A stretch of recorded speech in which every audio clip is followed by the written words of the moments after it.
Well, good morning. My name is Hilderbrand Pelzer III. For the past 26 years, I've been an educator in the Philadelphia area. Served as a teacher, an assistant principal, a principal, assistant regional superintendent, author of a book, worked at the university level with inspiring principals.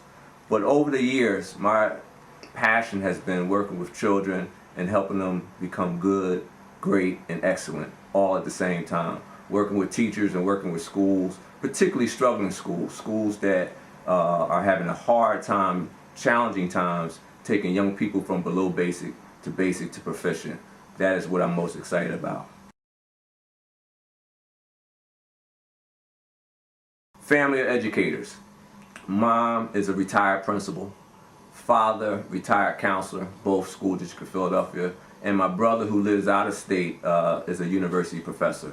But education has been a part of our lifeline, as well as sports and athletics, and just helping young people through day camps and camps. That's why I'm inspired to be here today. My mother, years ago, and her girlfriends operated a summer camp program, and being exposed to the opportunities that education can provide has led me into this profession. But actually, I always thought I was going to be a coach, an athletic director, or a big-time sports general manager.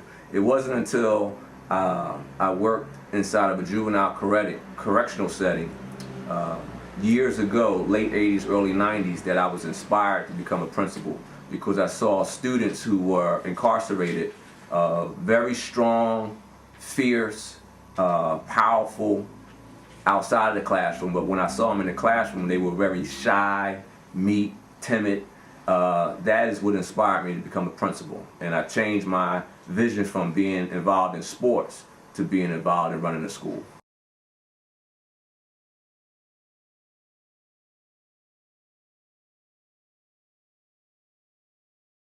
Well, to be quite frank with you, I wasn't a heavy reader. I wasn't a heavy reader nor a heavy writer. However, I had this story that I wanted to tell. My educational experience started on the correctional end at Cornwall Heights between '89 and '94, and then that's what led me into changing my professional career path to wanting to run a school. And I went back to school for education, and then moved into public education at Chester, in the Chester School District, and then the Philadelphia School District. But that experience early on, and my experience for the school district operating the school inside the Philadelphia prison system, I wanted to tell a story about the failures of public education through the eyes of incarcerated students. That is the reason for the book. So I wasn't a heavy reader or a heavy writer or heavily influenced by writers or authors. But I wanted to tell the story as an educator about what schools needed to do to create conditions to improve learning environments. And if you can improve conditions for learning inside of a prison system, you can improve conditions inside of some of the most challenging schools, elementary, middle, or high school. So that was my passion behind the book, to talk about compassion, to talk about improving conditions, to talk about the importance of every child getting a quality education even if they're incarcerated, to talk about the importance of student-teacher relationships, to talk about the importance of curriculum. So those are the themes that are threaded throughout the book, and those are the themes that I wanted to promote, because those are the themes that help me be a great school leader and lead schools that are challenging.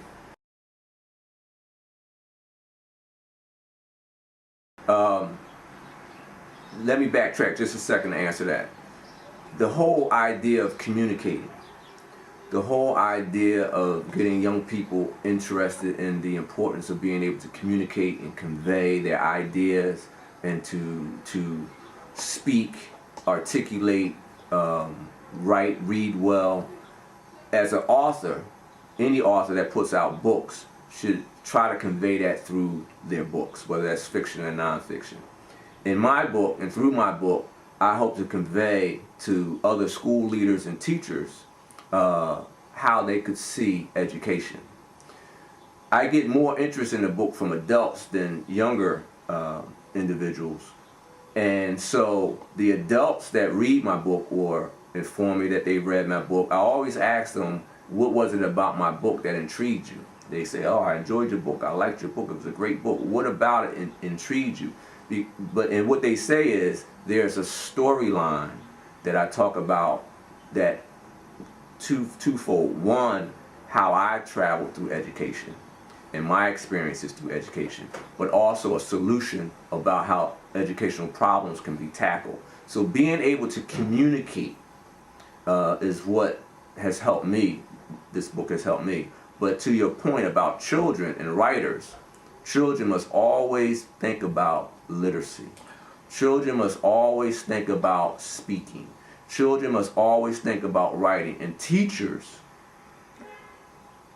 must develop the skills to teach our children, African American children in particular, but all children, how to communicate in reading, in writing, and speaking. That is so powerful.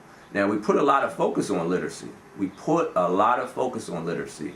And we see some of these horror stories about our children not being able to read, or not reading well, or not reading proficiently. And we have to tackle that issue. I was with a young man just the other day who I learn about children every day. My school is a school that was once low performing, and we're now on a trajectory upward in just 3 years. But it's still a school with over 1,000 students. And I always, every day, find students who struggle with any subject. And these are young people, kindergarten through 5th. And I found a young man just the other day who could not spell his last name. Who could not spell his last name. And I find children who, as they get older, who cannot recite the alphabet. So there's a serious gap, there's a serious problem, and hence the book about the failures of public education. So this book that I wrote continues to inspire me about the work that I'm doing every day. And now when I visit classrooms, it's stories and themes from my book that I look for in the classrooms. Because in my book, which was published in 2011, I talk about children, basic educational words like education spelled incorrectly, or teacher spelled incorrectly, or student spelled incorrectly, right? Because of phonics and things that they haven't been taught. So the book, I allow myself to use the book in a way that helps me improve schools that I'm leading. So communication is the key, literacy is the key. When we talk about the achievement gap, what I'm speaking about and what you just spoke about, when we come across young people like that, it hurts us to see that. And it inspires us to want to do something about it. But it doesn't hurt a lot of people. And there lies the gap, because that's that student-teacher relationship. It's like, I cannot let you move forward not being able to spell your last name. Right. Or spelling. And we have, when I talk about the failures of public education as a theme in the book, we have principals, school leaders, teachers, where seeing that may not hurt them. It may not impact them. And the children continue to go on as if they're successful, and they're not. And they become elementary, middle, high school incarcerated, where illiteracy is very heavy in the incarcerated setting, and that is a problem that we have to address, and we have to address it through education.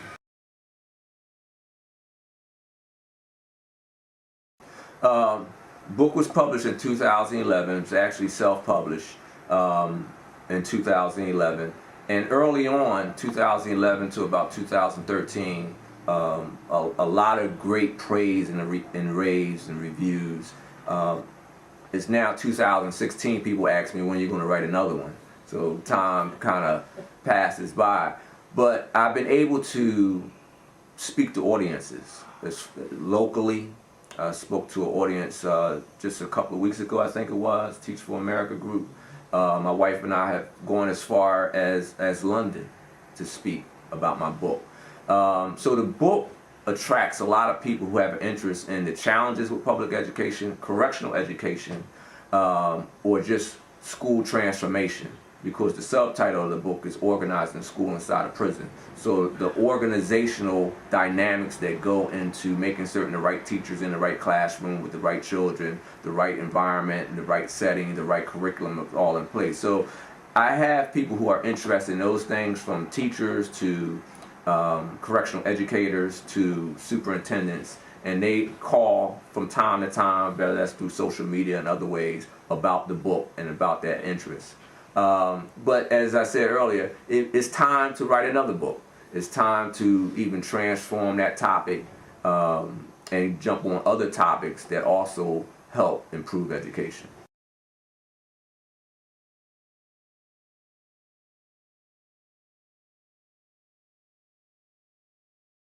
Yeah, politics. I'm a proficient observer of politics, whether that's national or local.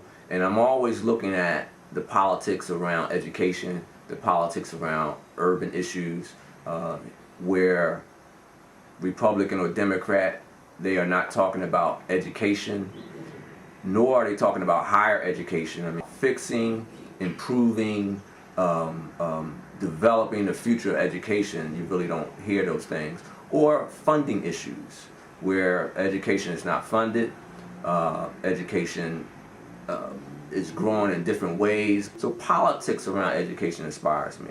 One other thing that inspires me as well is parental involvement. At my school, we just recently opened up a family resource center. And I think strategically, helping parents be more involved in schools through the curriculum and the instructional program is the way to keep parents involved and be able to help their children at home.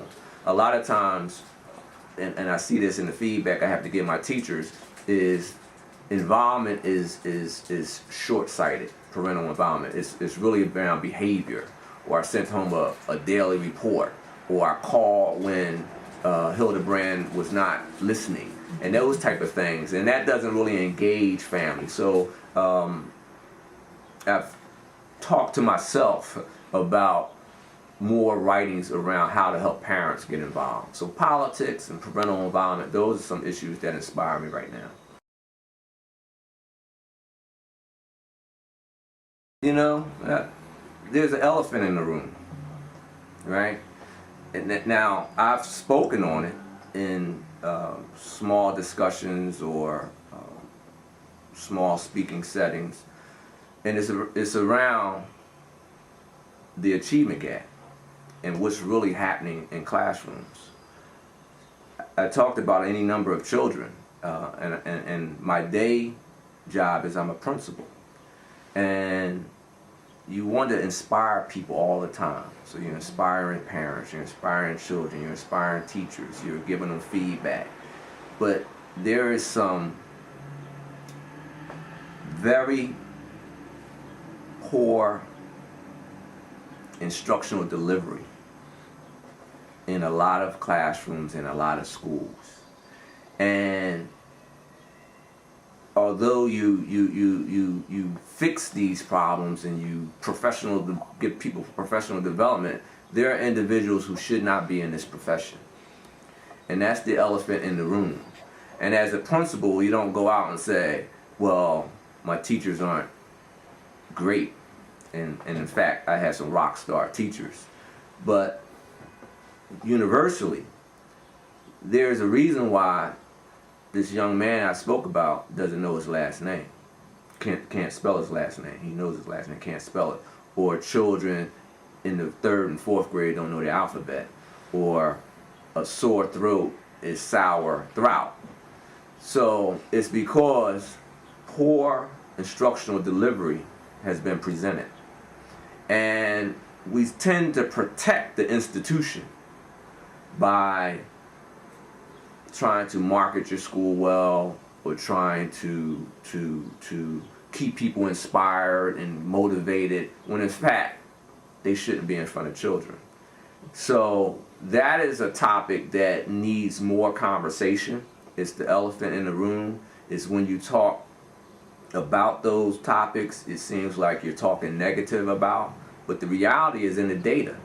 The reality is in the data when the data says that only 25 to 40% of the students can read and write and do math proficiently. The data speaks for itself, and there's a reason for that. And it's not that it's just poor delivery, but it may be folks not having the right skills, or going back to the book, not having that teacher-student connection, or as we were speaking earlier, they don't feel bad when they see children falling down and not willing to help them up. And at the end of the day, you look around and most of your children are from the neighborhood, as you spoke about the neighborhood. You have children from the neighborhood, and then everyone, all the adults have left the neighborhood. So, you know, I don't leave my school building until about, 6 o'clock, 5, 6 o'clock, sometimes later, get there very early. And I walk through the schoolyard, and I still see children playing. They come back to the schoolyard and play, or they're in aftercare programs, but most of the adults are gone. And that would be something to talk about.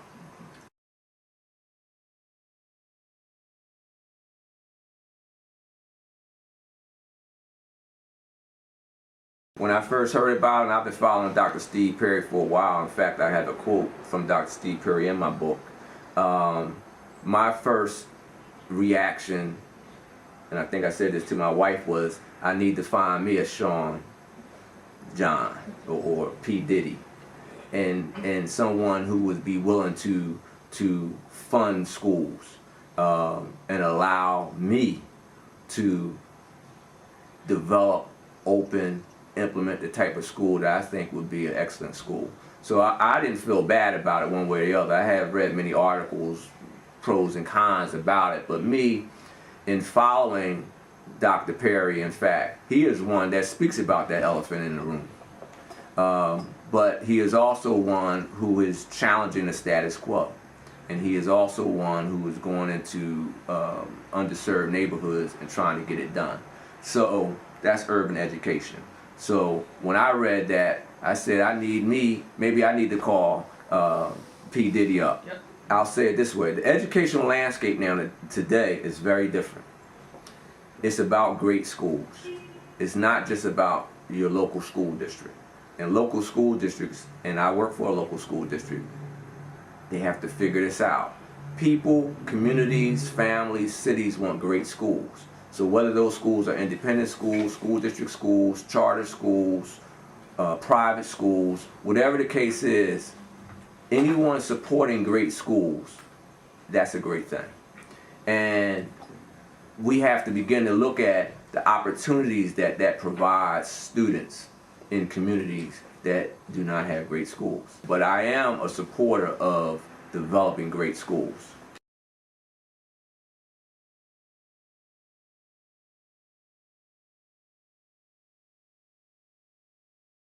Well, about writing, have a story to tell, a message to share, so that no matter when that book is published, it'll live on forever, because the message is so strong and so powerful.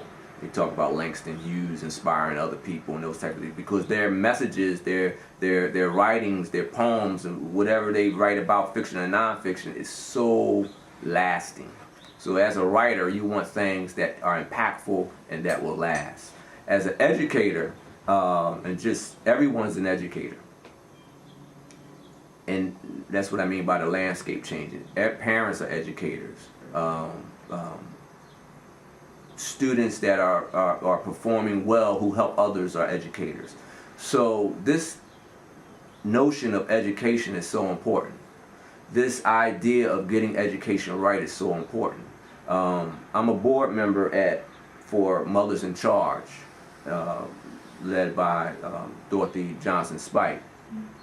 And we just had a major fundraiser, and a lot of the mothers, their connection is violence, children lost through homicide. And the question in the room over the presentation of awards was, how do you solve this problem of violence? And you solve this problem really, in my professional opinion, through education. Always reaching and teaching young people, reaching and teaching their parents, reaching and teaching and helping organizations like Literacy University, making certain that education is connected in the community, and not just in the school, but that the school becomes an outreach. The school helps everyone who is a potential educator and who is an educator do the right work around education.